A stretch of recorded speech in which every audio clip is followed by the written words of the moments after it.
Bien sûr que l'évolution, la transformation d'un modèle économique fait partie, enfin, est une partie de la réponse. Alors moi, je suis très modeste là-dessus parce que on est en train de se lancer dans une transformation du modèle dans plusieurs secteurs de LVMH. Et la première chose que nous sommes en train de faire, c'est au fond redécouvrir la force du modèle initial du luxe, qui est celui des produits éternels, c'est-à-dire des produits qui sont faits pour durer très longtemps.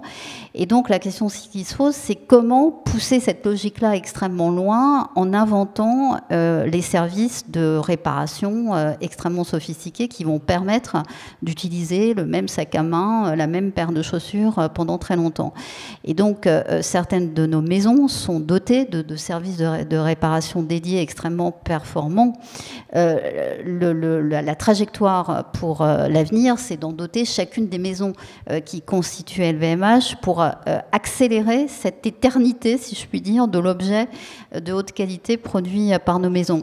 Le second, c'est l'économie circulaire au sens upcycling du terme, c'est-à-dire au fond, et y compris chez nos designers, et c'est ça qui, je l'espère, en tout cas c'est tout l'objet de ma politique, peut être extrêmement important, c'est que ce modèle de l'économie circulaire inspire un nouveau type de création, inspire la créativité des designers, notamment chez LVMH.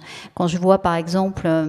Alors pardon, je ne pense pas parler de choses qui sont non essentielles parce que je pense que la beauté fait partie de l'essentiel et que, par exemple, les collections de Louis Vuitton telles qu'elles ont été présentées ces derniers temps ont mis en scène des sneakers complètement upcyclés et qui utilisent le logo de l'économie circulaire détourné à l'intérieur du logo de la marque pour marquer, si je puis dire, cette nouveauté dans la façon de concevoir nos projets.